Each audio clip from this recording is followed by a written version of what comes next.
नमस्कार दोस्तों, मैं हूं दिनेश के वोरा। स्वागत है आपका न्यूज टाइम और एसटीएस न्यूज पर। दोस्तों, जैसा कि आप जानते हैं कि हम ऋग्वेद के ऊपर एक सीरीज कर रहे हैं और वो सीरीज बहुत खास है।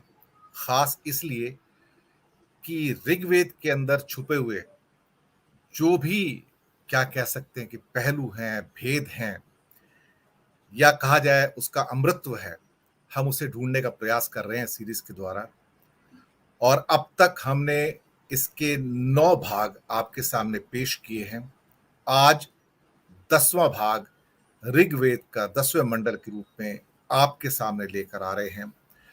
और इस पर बातचीत करने के लिए हमारे साथ फिर से मौजूद हैं रिसर्चर, राइटर, बहुत बड़े दानिशमंद, मेरे गाइड अशोक मिश्रा जी। स्वागत है। नमस्कार दिनेश जी, नमस्कार। आपका भी और उन सब श्रोताओं और दर्शकों का भी जो अपना समय निकाल के आपका कार्यक्रम देखते हैं। जी दर्शकों, जैसा कि आप जानते हो कि ये जो विषय है बहुत कठिन विषय है और इस पर कोई भी विवेचना करना इतना आसान नहीं होता है। लेकिन ये विवेचनाएं आसान हो जाती हैं जब हमारे साथ अशोक जी जैसे विद्वान होते हैं। चीज़ों की जो कि समझ होती है बेहतर हो जाती है। उलझे हुए धागे जो होते हैं वो सुलझ जाते हैं, क्योंकि हमारे साथ जो विद्वान हैं वो भारत में नहीं पूरे विश्व में उनका बहुत बड़ा नाम है। अशोक मिश्रा जी, हम लोग भाग्यवान हैं कि आप जैसे विद्वान हमारे कार्यक्रमों में आते हैं। और कम से कम मैं तो बहुत गर्व महसूस करता हूँ। लगता है कि शायद कुछ कनेक्शन ऑफ हो गया है या कुछ नेट की समस्या हुई है वहाँ से। हम लोग कोशिश करेंगे कि उनके साथ जुड़ें और शायद उनका जो नेट है वो गया है इस समय। तो प्रयास ये रहेगा कि वो जल्दी से जल्दी वापस से जुड़ पाएं, क्योंकि उनके बिना तो ये कार्यक्रम हो नहीं पाएगा। तो देखते हैं, कोशिश करके उनको एक संदेश डालने का प्रयास करते हैं। जी जी सर।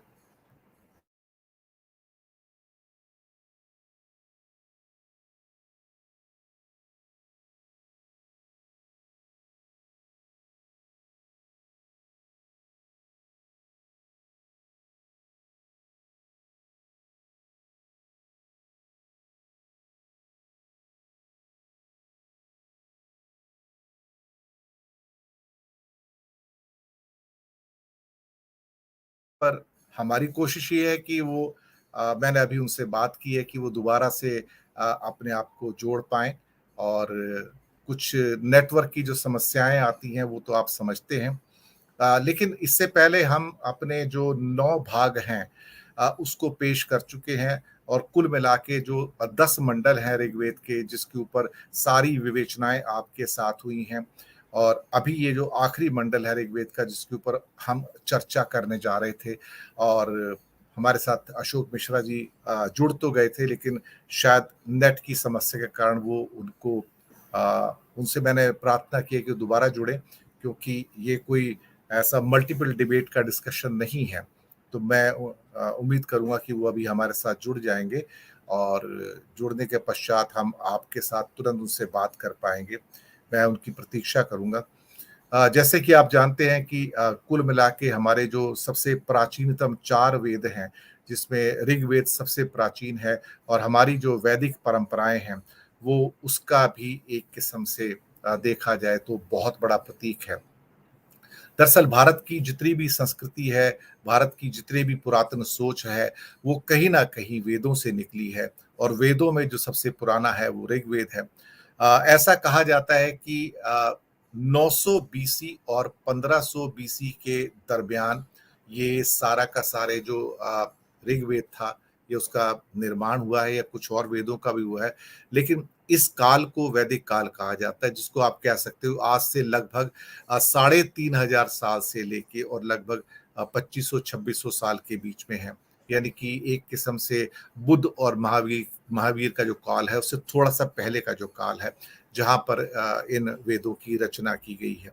कहा जाता है कि ये वेद जो हैं वो एक किस्म से भगवान की रचनाएं हैं और संस्कृत में हैं, जो हम तक पहुंचे हैं। प्रयास किए जा रहे हैं कि उनको हम समझ पाएं, लेकिन उनको समझना कहीं से भी इतना आसान नहीं हो पाता है। ये बात भी बिल्कुल सही है। और इसीलिए हमारे साथ जो विद्वान आते हैं वो ये कोशिश करते हैं कि वो इसके ऊपर अपनी विवेचना कर पाएं। और एक बार को लगता है कि शायद वो हमारे साथ जुड़ गए हैं अभी। जी, जी बिल्कुल। सौभाग्य हमारा कि वो हमारे साथ जुड़ गए हैं। अशोक जी, आपको मेरी आवाज़ आ रही है? हाँ, हाँ, बिल्कुल, बिल्कुल, क्षमा कीजिएगा, बिल्कुल। पता नहीं क्या हुआ ये व्यवधान। वो क्या है कि टेक्नोलॉजी के युग में है तो कहीं न कहीं विघ्न पड़ते रहते हैं। देखिए तो देखिए, आप इसको एक टेक्नोलॉजी के आदमी को अपरोक्ष रूप से इसका जिम्मेदार ठहरा। जी, और बस जी, आप बीच में जुड़ नहीं पाए थे, तो मैंने थोड़ी-सी पृष्ठभूमि बनाने का प्रयास जी किया हाँ, कि ये जी हाँ, वेदों की रचना कैसे हुई है और कैसे हमने 9 अब तक भाग प्रस्तुत किए हैं। तो सौभाग्य हमारा कि अशोक मिश्रा जी हमारे साथ फिर से जुड़ गए हैं। तो सबसे पहले हम शुरू करते हैं एक अपने साधारण से प्रश्न के साथ में। 10वां मंडल जो है ऋग्वेद का, उसके बारे में बहुत सारी बातें की जाती हैं कि ये सबसे लास्ट में जुड़ा है, इसकी भाषा भी थोड़ी-सी अलग है। ये जो पुरातन जो पहले शुरुआत के मंडल थे उसका भाग नहीं है। बहुत सारी बातें हैं, बहुत सारे कन्फ्यूज़न है और जो कुछ टेक्स्ट जो मिलते हैं ख़ास तौर से नेट के ऊपर, वो और कन्फ्यूज़ कर देते हैं। सबसे पहले तो दर्शक ये जानना चाहेंगे इसमें वस्तु स्थिति क्या है? तो उस वस्तु स्थिति को पहले क्लियर कर लेते हैं, फिर आगे 10वें मंडल पे चलते हैं कि उसकी क्या विशेषताएँ हैं। अशोक मिश्रा जी। दिनेश जी, आपने जो ये प्रश्न पूछा है, देखिए, ये प्रश्न आप ये साधारण प्रश्न नहीं है। चूँकि आपको बहुत ज्ञान है इस विषय का, इसलिए ही आप ये प्रश्न पूछ पा रहे हैं। ये मैं आपको बता दूँ। उसका कारण ये है कि जब मैं स्वयं इसका अध्ययन कर रहा था और जब अपनी पहली और पुस्तक या दूसरी उसमें भी जब इसका पढ़ रहा था, ये एक अजीब विषय है। इस पर इतना इंडोलॉजिस्ट ने लिखा है, इतना इसके ऊपर रिसर्च हुआ है। अब एक बात तो स्पष्ट है कि इसकी भाषा से बहुत साफ हो जाता है कि ये बाकी 9 मंडलों से थोड़ा हटके है। इसमें कोई संदेह नहीं। और ऐसा मैं नहीं कह रहा हूँ, मैं वही कह रहा हूँ जो इंडोलॉजी के और संस्कृत भाषा के वैदिक उस ज्ञान के प्रकांड पंडित माने जाते हैं। मैं उन लोगों का मत आपको और श्रोताओं के सामने प्रस्तुत करता हूँ, दर्शकों के। तो इसमें ये तो एकदम आपने सही बात कही कि ये बाकी 9 मंडलों से अलग है, पर केवल भाषा के आधार पर ही हम इस निष्कर्ष पर नहीं पहुंचते हैं। इस पर कई और कारणों से भी, जो इसमें स्वयं इस मंडल में ही वो कारण दिखाई देते हैं साफ-साफ, उनसे कोई भी पढ़ने वाला, कोई भी डिसर्निंग रीडर समझ जाएगा कि इसमें भिन्नता तो है।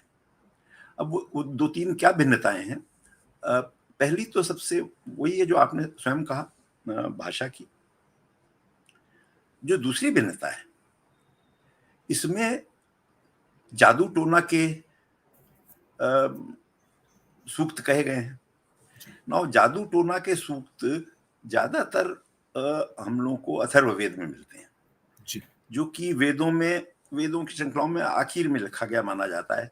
वो तो मनु के समय तक तो त्रयी विद्या कही जाती थी, जैसा हम लोग पहले भी डिस्कस जी, कर चुके हैं। वो एक जी, अलग विषय है।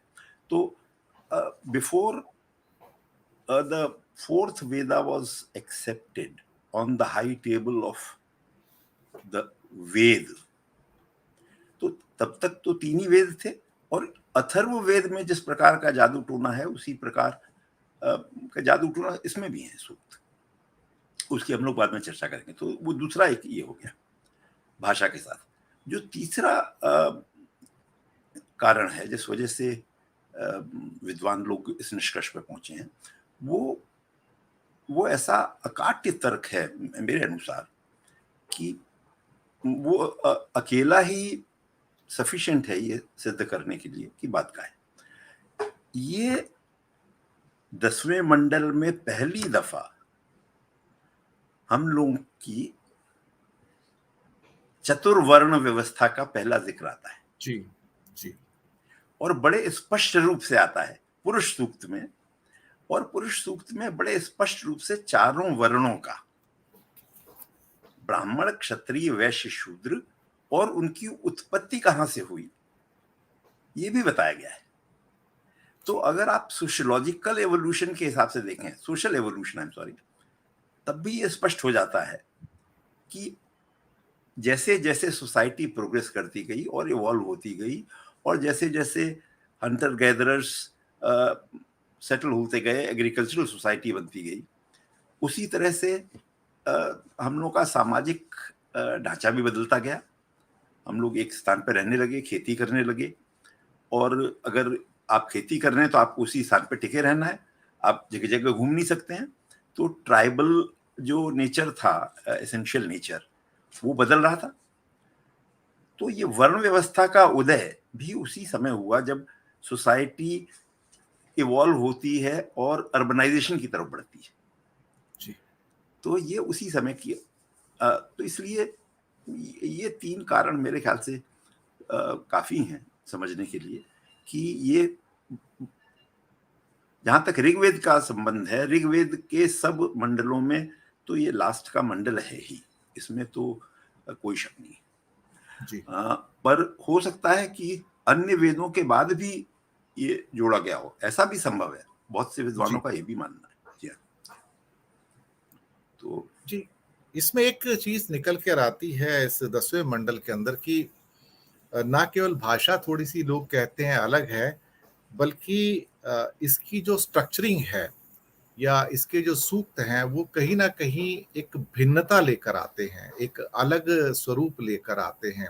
जी हाँ, और ये अलग स्वरूप अ, क्या कहने का, क्या संदेश देने का प्रयास करते हैं, वो जो संदेश छुपा हुआ उसके अंदर वो बाकी के 9 मंडलों से किस प्रकार से वो अलग है, ये थोड़ी सी बात दर्शकों के लिए जानकारी जरूरी होगी अशोक जी।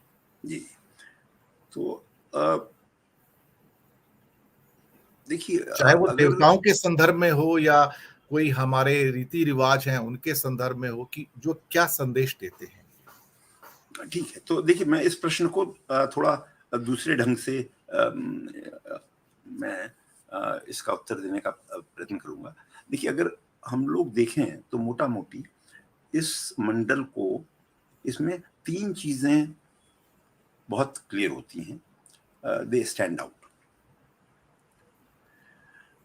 तो एक तो जो चीज बहुत क्लियरली आती है वो ये आती है कि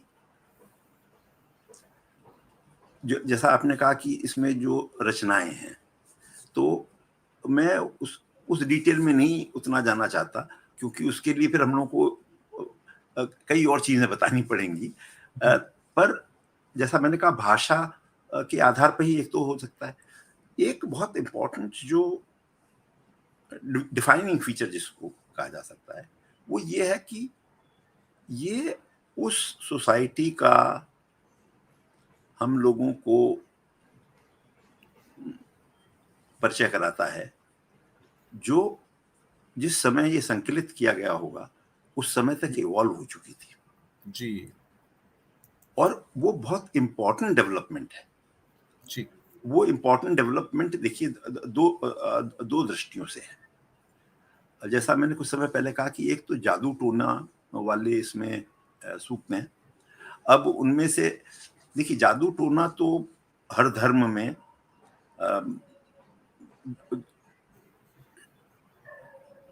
एक या दूसरे रूप में जरूर रहा है। उसका बड़ा साधारण सा कारण है, संक्षिप्त में बता दूं कि जहां ये होता था कि एक राजा दूसरे राजा पर अपनी सारी फौज के साथ भी विजय प्राप्त करने में थोड़ा उसको लगता था नहीं है, तो उसको एक सुपर नेचुरल पावर के सपोर्ट की जरूरत होती थी। अब वो सुपर नेचुरल पावर कहाँ से मंगाए? तो जिसको कहते हैं अनजस्ट सपोर्ट, जो वो चाहता था कि हरा दे अपने विपक्षी को, अपने बल शौर्य या सेना के उस पर नहीं, मिलिट्री साइंस के आधार पर नहीं, पर एक एक्स्ट्रा सपोर्ट उसको जो मिल जाए, उसके लिए जादू टोना का इस्तेमाल होता था। और ये सब धर्मों में है, एक या दूसरे रूप में। तावीज के रूप में उसमें क्रिश्चियनिटी में तो बहुत है, प्रारंभिक क्रिश्चियनिटी अगर आप देखें उसमें बहुत है, तो ये हम लोगों में भी था। पर जो इस मंडल में आया है वो एक थोड़ा भिन्न रूप है और वो ये है कि कैसे को वाइफ, तो अब अगर को वाइफ के बारे में कहा जा रहा है कि मेरे पति को वाइफ से विमुख हो जाएं और केवल मेरी तरफ देखें और मुझसे ही मन लगाएं, उसको छोड़ दें, अगर इस तरह की बातें हैं तो ये तो थोड़ा भिन्न विषय हो जाता है जी। इसी प्रकार एक तो ये को वाइफ वाला है। शत्रु विजय का तो मैं उसको अनयूजुअल नहीं मानता जो जी। उस तरह का जादू टोना है, पर इसमें बहुत सारे ऐसे भी वो हैं कि शरीर के इस अंग के लिए ठीक रहे तो ये जादू टोना कर दो, ये चीज रहे तो ये मंत्र पढ़ दो, अगर कोई गर्भवती स्त्री है तो उसको, जिन्हें क्यों ये भय था कि राक्षस आके उसको बच्चे को नुकसान पहुंचा देंगे, तो उसको कैसे दूर करा जाए, उसके लिए जादू टोना। तो जो ये चीजें हैं ये पहली दफा इस रूप में ऋग्वेद में मिलती हैं और टुवर्ड्स द एंड। तो एक तो ये बड़ा डिफाइनिंग फीचर है सोसाइटी का कि इसके मतलब सोसाइटी एज लार्ज ये सब चीजें करने लगी थी। अब इसके अगर इसके एक कदम और आगे हम लोग जाएं, इस पर्दे के पीछे जाके देखें, if we peel this layer of the onion, so to speak, then we see something more very interesting कि अगर ऐसा हो रहा था तो इसके मतलब ये भी तय है कि सोसाइटी इतना इवॉल्व हो गई थी कि एक जगह बहुत सारे लोग रहने लगे थे और आपस में जो डीलिंग्स हो रही थी वो एक छोटा सा कबीला नहीं मूव कर रहा था, तो वो लोग ऐसे भी लोगों के संपर्क में आ रहे थे जो इन्वर्टेड कॉमर्स में आर्य नहीं थे और जो इस तरह की प्रैक्टिस को फॉलो कर रहे थे कि अपने दुश्मन को हराना है तो ये जादू टोना कर दो। तो मैं अनार्यों की बात कर रहा हूं, आर्य और अनार्य, मैं बाहर से आए हुए लोगों की बात नहीं कर रहा हूं, मैं जो भारतवासी थे उसमें जिनको हम लोग आर्य कहते हैं और वो लोग जिनको अनार्य कहते हैं। तो ये अनार्य प्रैक्टिसेस को एक्सेप्ट किया जा रहा था वैदिक सोसाइटी में, और ये एक बहुत इंपॉर्टेंट पॉइंट है कि this is the essence of Sanatan Dharma कि अगर कोई दूसरी प्रैक्टिस देखो, कोई दूसरा धर्म देखो, तो कन्फ्रंट मत करो, उसको स्टडी करो और उसको अपने में ही समाहित करो और साथ साथ आगे बढ़ो, रादर देन कन्फ्रंटेशन। तो मैं इसको उस रूप में भी देखता हूं कि जो अनार्य प्रैक्टिसेस थी जिनका कोई संबंध नहीं था यज्ञ से, ऋग्वेद में कहा तो इसी में आपको आगे चल के हम लोग बात करेंगे, नजदीक सूक्त है एब्स्ट्रैक्ट, और वहीं पर बात हो रही है कि कैसे वो जो मेरी सौतन है उसको ऐसा कर दिया जाए, तो जो इस प्रकार, तो ये मेरे ख्याल से बाहर की सोसाइटी से जब इन लोगों का संपर्क हुआ आर्यों का अनार्यों से जो वैदिक रीति को नहीं मानते थे, तो ये वो समाहित करने वाली प्रक्रिया का प्रारंभ का भी द्योतक है। तो मेरे ख्याल से इस 10वें मंडल का ये एक बहुत बड़ा महत्व है। इसका ये भी तात्पर्य होता है कि जहां वैदिक सभ्यता धीरे धीरे पनप रही थी, उसके साथ बाकी सभ्यताएं भी थी, वो भी पनप रही थी और वो भी कहीं ना कहीं उसी भूखंड का एक हिस्सा थी और वहां पर उनका भी विकास हो रहा था किसी ना किसी रूप में देखा जाए तो। यकीनन यकीनन आपने एकदम सही बात कही। देखिए आप, हम लोग तो पहले चर्चा कर चुके हैं, बल्कि आप ही ने मुझे बताया था कि आपने जब संगम लिटरेचर पढ़ा था, तो देखिए वो तो उसी समय का है ना लगभग, तो दूसरी सभ्यताएं तो थी और वैसे ही विकसित थी। ऐसा नहीं है कि वो सब जंगली थे और अविकसित, ना ना, वो उस तरह का नहीं, विकसित थे, उनकी अपनी सभ्यता थी, उनकी अपनी मान्यताएं थी, और वैदिक मान्यताएं अलग हैं, बस इतना फर्क है।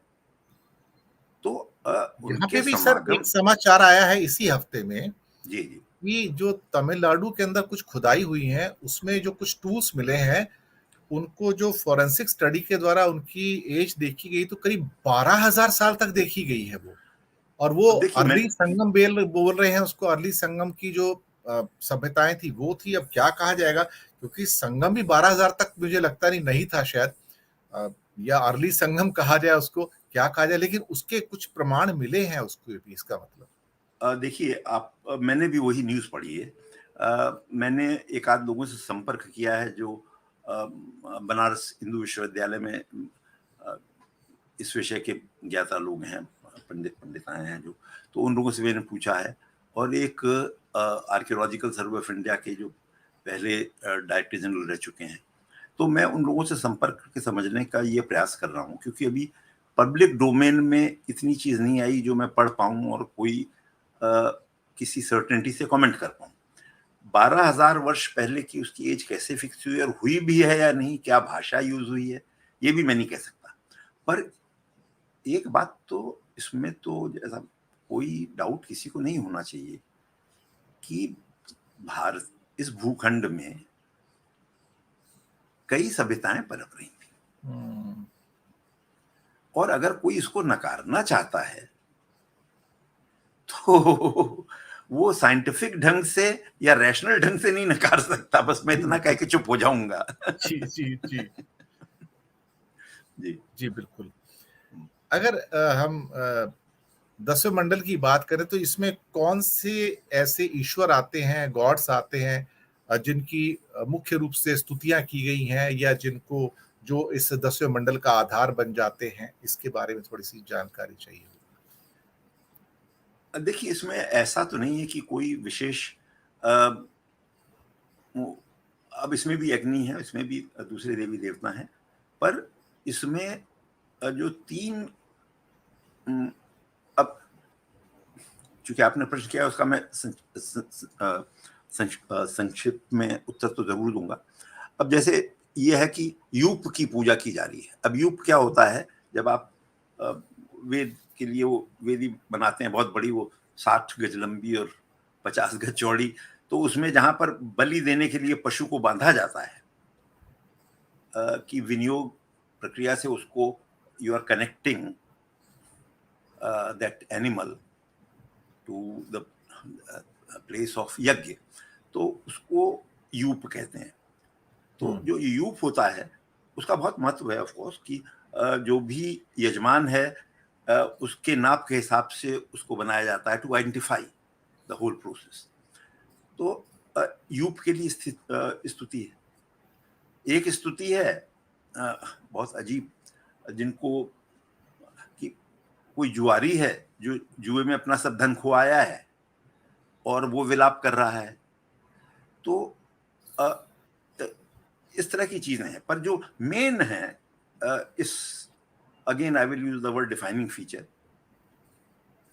वो है कि इसमें तीन आख्यान, मैं वही शब्द यूज करना पसंद करूंगा, तीन आख्यान हैं तो सब सबके सब सूक्त के रूप में ही, पर जी तीन आख्यान जो हैं, एक है यम और यमिका, एक है उर्वशी सुश्रवा वाला, जी और यम और यमी का तो हम लोग को किसी कारणवश ज्यादा बताया नहीं जाता। मेरे ख्याल से जितना उर्वशी और सुश्रवा वाला है उतना ही इंटरेस्टिंग है वो, स्कॉलरली इंटरेस्ट से भी और अदरवाइज भी। और जो तीसरा है वो है शर्मा पाणी, जी जिसमें, तो ये तीन on the face of it तो देखिए बहुत सिंपल लग रहे हैं। अब वो इंद्र हैं और ये हैं, वो देवता लोग ही हैं। तो दसवें मंडल का मुझको अगर कोई कहा जाए कि हाउ यू विल से कि इसमें कोई दो तीन चीज बताओ कि और मंडलों से अलग है, तो मैं कहूंगा कि ये तीन जो संवाद हैं, ये आख्यान है, ये अद्भुत है। अब देखिए जो उर्वशी वाला है वाकया, वो मैं बहुत संक्षेप में बता देता हूँ। उसमें जी, ये हो रहा है कि जरूर जरूर। हाँ, तो वो उर्वशी को इंद्र ने भेजा था कि वो एक ऋषि तपस्या कर रहे हैं और जाओ और विभंडक ऋषि, और जाओ और उनकी तपस्या भंग करके आओ। तो वो जी। और अप्सराओं के साथ गई और अपना जो भी उनको काम सौंपा गया था करके लौट रही हैं, और उनके पीछे एक राक्षस पड़ गया इतनी सुंदरियों को देख के, और उनको जबरदस्ती अपहरण करके ले जाना चाह रहा था। ये सब आकाश मार्ग में हो रहा था। तो उसी समय इंद्र की सभा से लौट रहे थे सुश्रवा, राजा सुश्रवा। तो इन्होंने जब एक अप्सरा के अगेंस्ट ऐसा वो देखा अन्याय होता, किसी भी स्त्री के अगेंस्ट होता तो जाके यही करते, तो उन्होंने जाकर के इनको छुड़ाया और फिर इन लोगों का प्रेम हो गया ह्यूमन टच होते ही, और उनको बचाया भी था। तो बहरहाल तो एक एग्रीमेंट हुआ कि चलो मैं तुम्हारे साथ पत्नी के रूप में रहूंगी। देखिए अप्सरा, स्वर्ग की अप्सरा, और वो आके रहने लगी। And then of course unfortunately वो एक दिन इंटेंशनली या अनइंटेंशनली वो one of the conditions was broken, and Apsara said कि नाउ दैट वो तो हम लोग का आपने तोड़ दिया जो वायदा था, अब मैं जा रही हूं। तो with a broken heart he tries to stop her from going. तो दिस एंटायर संवाद, ये आख्यान भी इसी में है 10वें मंडल में। जी। अब क्यों रखा गया, इसके तो कई इंटरप्रिटेशन है। इसी को बाद में शतपथ ब्राह्मण में भी शामिल किया गया। So it is not just something, इसका कोई महत्व तो जरूर रहा होगा। शतपथ ब्राह्मण तो बाद में आपको पता ही लिखे गए ब्राह्मणों में, तो दे आर डायरेक्टरीज की कैसे यज्ञ कराया जाए, और वो तो बाद में लिखे गए हैं। तो शतपथ ब्राह्मण में भी इसका है, और बाद में कुछ हजार वर्षों, कई हजार वर्षों बाद महाकवि कालिदास ने भी इसके ऊपर एक ग्रंथ लिखा, एक काव्य लिखा, महाकाव्य। मेरे ख्याल से उसका नाम है विक्रमोर्वशी संवाद, ऐसी करके कुछ। तो अब एक तो वो हुआ, उसका रियल मैसेज क्या है, खाली लिटरेरी एबिलिटी ऋषि अपनी दिखा रहे हैं, या उसके पीछे कोई और छिपा मतलब है, ये इस पे बहुत लिखा गया है। पर जो सबसे मुझे पर्सनली अपीलिंग लगता है वो यम यमी संवाद। अब यम और Yami, according to one account, तो दे वर ट्विंस, और उनकी लीनेज जो थी वो डिवाइन लीनेज के थे। तो बाद में yummy fail in love, she fell in love with her own brother, and she invited him to her bed. अब वो जो आगे का विवरण है वो इतना अभूतपूर्व है। तो यम अपनी ही बहन को ऐसे प्रपोजल को उनको मना करना है, और उनके मन में तो उसके लिए वही अपनी बहन की ही भावना है।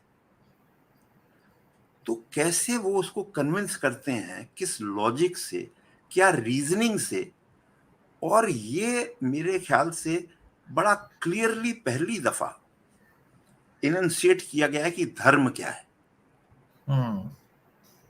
तो कहते हैं देखो, कोई भी देखे या ना देखे, जी, सब देव सब इसको देव देखेंगे, उनसे छुपा नहीं है। तो जो कार्य अधर्म का है, वो कोई देख रहा हो या नहीं, वो सदैव अधर्म रहेगा। और हमें इसीलिए केवल धर्म के ही मार्ग पर चलना चाहिए, क्योंकि अधर्म के मार्ग पे चलने का अंत विनाश है। और फिर वो कन्विंस करते हैं अपनी बहन को। तो ये तो बड़ा क्लियर है कि जो ये वाला सूक्त है, जो ये वाला आख्यान है, इसका तो बड़ा क्लियर मैसेज है, जो जैसा कहा जाता है शब्दार्थ तो भावार्थ, जो हम लोग पहले भी बात कर चुके हैं। तो जी। इसका इसके पीछे जो मैसेज है वो तो बहुत ही स्ट्रॉन्ग मैसेज है। That is also a signal to the reader कि दिस इज हाउ धर्म को उसका स्वरूप क्लेरिफाई किया जा रहा था पढ़ने वालों के और दूसरों के लिए, कि देखो ये एक मार्ग है। This is also a signal of morality. जी। देखिए, आपको दूसरी सभ्यताओं का तो मालूम है ना, इजिप्ट का और ग्रीक, जो विश्व की 6 सबसे पुरानी सभ्यताएं हैं, हम लोग की तो उसमें से सभ्यता है इंडियन सिविलाइजेशन। पर उन सभ्यताओं में तो ब्लू ब्लड प्रिजर्वेशन के लिए माँ बेटे भाई बहन उन्हीं लोगों में विवाह हुआ करते थे, आपको तो पता होगा ये। जी। यहां पर उसको कैसे डील किया गया है आप देखिए, जबकि उससे पुरातन है ये। तो in many ways these people were much more evolved about morality, what is, I will not go into that debate कि नहीं उनको ये मालूम था कि डीएनए जितना अलग होगा उतना ही स्ट्रॉन्ग, मैं उसमें नहीं जाना चाहता हूँ। जी। पर वो जो उसके एक्सपर्ट जो हैं उस तरह के विषयों के, वो जरूर करें उस पर चर्चा, मुझे उसमें आपत्ति नहीं है। पर मैं खाली ये कहूँगा कि देखिए, जिस समय हम लोग आज की सोसाइटी की बात नहीं कर रहे हैं, हम लोग बात कर रहे हैं कम से कम 5-6 हजार या उससे पूर्व की, और वो सोसाइटी में अगर इस तरह की डिबेट हो रही है तो ये विषय सामाजिक जीवन में उठा होगा, तभी इसको डील किया गया ना। और डील कितना इफेक्टिवली किया गया है, they have put it to rest. Yama के जो रीजनिंग है, अगर आप उसको पढ़िए, इतना सुंदर ढंग से उसने अपनी बहन को इतने प्रेम से झिड़का नहीं है, मारपीट नहीं करी, ये नहीं कहा कि चली जाओ निकृष्ट बात करिए, ये सब नहीं। तो संवाद, फिर हम लोग वही बात आ गई सनातन धर्म, और सनातन धर्म का आधार है संवाद, और उसी को हम लोग छोड़ने की कोशिश कर रहे हैं। जी, बिल्कुल, बिल्कुल, बिल्कुल। तो तो धर्म दूसरा और ये है, अधर्म का जो क्लियर अर्थ यहाँ पर कई रूपों में समझाया गया है। समझाया गया। और जो तीसरा है वो शर्मा पाणी वाला, वो बहुत शॉर्ट में वो ये है कि जिस रूप में प्रस्तुत किया गया है, जो पढ़ने से समझ में आता है कि वो कुछ गायें थी, गौएं थी ऋषियों की और उन लोगों की, और वो पणी, कुछ लोग होते थे जिनको पणी कहा जाता था, वो चुरा के ले गए। जी। और फिर ऋषियों ने इंद्र से आके कहा कि देखो हम लोग की गाय सब चुरा ले गए हैं। तो इंद्र ने अपना जो कुत्ता था शर्मा, उसको भेजा और कहा कि जाओ पता करो कहाँ है। तो पता चला कि उन्होंने गऊओं को एक गुफा में छुपा दिया था, और गुफा का मुंह बंद कर दिया था एक चट्टान से। तो बहरहाल वो गया और फिर बहुत कहा कि भाई तुम्हें ये गलत काम कर रहे हो, छोड़ना चाहिए। उसने नहीं छोड़ा, और फिर अंत में ऋषियों के साथ, 2 ऋषियों के साथ इंद्र गए और अपनी शक्ति से उन्होंने उसको तोड़ा। अब देखिए, ये तो इसकी फेस वैल्यू पर है, जो पढ़िए तो जो अर्थ है, पर जो इसका असली अर्थ है, जिसपे बहुत लिखा भी गया है, और इसका बड़ी सुंदर विवेचना करी है जेमिसन और ब्रेल्टन ने अपने ऋषि ऋग्वेद के अनुवाद में, जिसके बारे में आपसे बात कह चुका हूं। मैं तो जितनी दफा वो उन लोगों का अनुवाद पढ़ता हूँ, मैं उन पंडिताओं को नमन करता हूँ। देखिए, उन्होंने जीवन का 15 साल लगा दिया केवल ऋग्वेद का अनुवाद करने में, जी। और इतना सुंदर किया है अनुवाद, किया, इतनी सुंदर उसमें व्याख्या और विवेचना भी की है, और बता के कि देखिए ऐसा भी मतलब हो सकता है, ये नहीं कि ये मतलब है। तो वो मैं पढ़ रहा था, उसमें जो उन्होंने कहा है कि यहां पर इंद्र का वेपन क्या है, वज्र। जी। He doesn't use vajra to defeat them. He uses the power of the truthfulness of the hymns. सोचिए, to defeat his enemy, Indra हिम्न की सत्यता के अस्त्र से उनको पराजित करके उन गौओं को ले आते हैं। तो ये तो प्रतीक, किसी को भी लग जाएगा कि ये प्रतीकात्मक है, ये असली तो नहीं हुआ था। तो एक मैसेज भेजा जा रहा है। मैसेज क्या भेजा जा रहा है? दैट द ट्रूथ, सत्य का मार्ग अपनाओ, और उससे अगर कुछ भी आपके ऊपर अत्याचार हो रहा है या कुछ हो रहा है, उस पर विजय पाओ। और विजय मिलती है, ये उसका उदाहरण है। सो हाउ फॉलोइंग ट्रूथ, तो अगेन मॉरलिटी वाला भी इशू उसी में समाहित है। सो ये जो चीजें हैं, ये आख्यान मेरे ख्याल से केवल आख्यान नहीं, मेरा मानना तो, मैं क्या जानता हूँ इन सब चीजों के बारे में, आप कहते रहते हैं केवल, पर जब मैं पढ़ता हूँ दूसरे विद्वानों और उनको और उनकी कमेंट्री, तो मुझको तो यही साफ लगता है कि this is not just Yama and Yami and their incestual love. Incidentally जो यम और यमी है उसका उसके बारे में दूसरी भी कथाएं हैं, तो पुराणों में भी उसके बारे में चर्चा है। तो उसमें अलग रूप से भी प्रस्तुत किया गया है। उसमें ये बात भी नहीं कही जाती कि it was because of their incestual love, पर बल्कि पुराणों में तो Yami becomes wife of Yama. तो हाँ, तो पर पुराण तो उसके कई हजार वर्ष बाद की चीज है। जी तो बिल्कुल बिल्कुल। ये तीन चीज मेरे हिसाब से, मेरे विचार में बहुत इस 10वें मंडल की खसूसियत है, जी। डिफाइनिंग फीचर है। जी हाँ। इसके अलावा और 10वें मंडल को आप किसी और रूप में देखते हैं जो शायद आप अपनी नजर से उसको कि ये इसका ये स्वरूप है, एक अंतिम प्रश्न के रूप में, तो उसको मैं पूछना चाहूंगा कि कोई और ऐसा डिफाइनिंग फीचर या कोई और ऐसी चीज जिसको आप हमारे दर्शकों के साथ शेयर करना चाहेंगे 10वें मंडल के बारे में, कोई भी ऐसी अवश्य, चीज। बहुत बहुत। मैं 10वां मंडल मेरा बड़ा प्रिय मंडल है, और मैं इसकी चर्चा आपसे एक आध दफा पहले भी कर चुका हूँ, कुछ पढ़ के जी मैं आपको सुना भी चुका हूँ, अगर आपको याद हो। जी। और आपकी आज्ञा से मैं छोटा सा वो आज फिर सुनाना चाहूंगा, पर उसके पहले मैं आज्ञा नहीं, बहुत प्रार्थना है सर। नहीं नहीं, ऐसा नहीं। तो मेरी तो मैं प्रार्थना ही आपसे रहती है। मैं बहुत संक्षिप्त में कहूँ, इसमें ये बड़ी एक अजीब चीज है कि एक तरफ हम लोग बात कर रहे हैं 10वें मंडल की, जहां पर जादू टोना और इस तरह की चीजें हैं, जहां यूप की प्रार्थना की जा रही है, उसकी स्तुति की जा रही है। एक जुआरी अपना दुखड़ा रो रहा है, दूसरी बीवी सौतन से पति चलाए, वो बात एक तरफ ये है। उसी में दो ऐसे सूक्त हैं कि केवल वो दो सूक्त अगर कोई पढ़ ले तो उसको विश्वास नहीं होगा कि हमारे पूर्वज उस समय इतनी एब्स्ट्रैक्ट, इतनी गूढ़ चर्चाएं करते थे और उसमें अपना समय लगाते थे। जी ये नहीं कि जाके अपनी खेती बाड़ी देखो, ये नहीं कि अपनी गाय कितनी है उनको ले जाओ के चराओ, नहीं, वो बैठ के ये चर्चा करना है।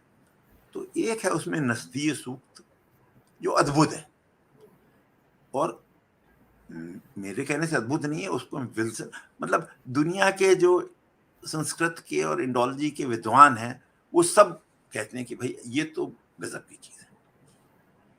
नजदीय सूक्त इस सूक्त ऑफ क्रिएशन, तो वो मैं पढ़ के समाप्त करूंगा, पर जी उसके पहले जो दूसरा सूक्त है बता दूं, वो है पुरुष सूक्त। जी।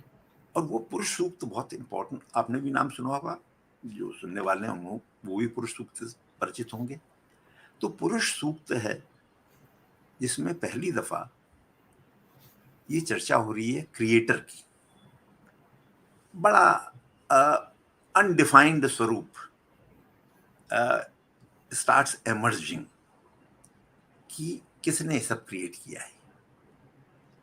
तो उसका ये रूप पहली दफा इस सूक्त में आता है, और उसी में जाति प्रथा का भी पहला विवरण है कि ब्राह्मण उनके मुख से और क्षत्रिय उनकी भुजाओं से, और वैश्य उनकी जंघाओं से, और शूद्र उनके पांव, which is symbolic but it defines कि सोसाइटी फॉर्म होने लग गई थी और सोसाइटी में जॉब फंक्शंस डिफाइन होने लग गए थे। तो एक तो ये बहुत इंपॉर्टेंस है उसकी, और मुझे इसलिए बहुत इंपॉर्टेंट लगता है पुरुष सूक्त। इसमें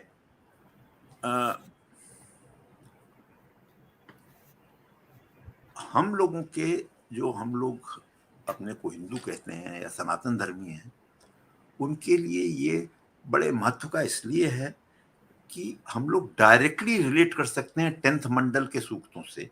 जैसे विवाह सूक्त, विवाह सूक्त जो है उसमें विवरण दिया है फेयरली डिटेल्ड कि सूर्य की पुत्री का विवाह हो रहा है सोम से। जी, बड़ा डिटेल्ड विवरण है, और उसमें कई प्रथाएं हम लोग आज तक करते हैं जी, कि जैसे भेजा जा रहा है कि भाई देख के आओ कैसी ये लड़की, फिर उसका प्रपोजल भेजा जा रहा है, फिर कैसे विदाई हो रही है, कैसे। तो जो ये प्रथाएं, आप ये सोचिए कि आपकी या जब मेरी जब भी शादी हुई होगी, जो उस टाइम में मंत्र पढ़े जा रहे हैं वो इसी मंडल के सूक्त हैं। जी, ये सोचिए, उस समय बैठ के हम लोग को सोचना चाहिए कि our forebears for 7,000 or more from time immemorial when they were getting married, the continuity, जरा देखिए क्या कंटिन्यूटी है ये, तो बड़ा वो अद्भुत है। तो now I will finish with that Nasadiya Sukta, the Sukta of creation. और वो सूक्त है जिसमें फिलोसॉफिकल पॉन्डरिंग है कि ये सब कैसे हुआ,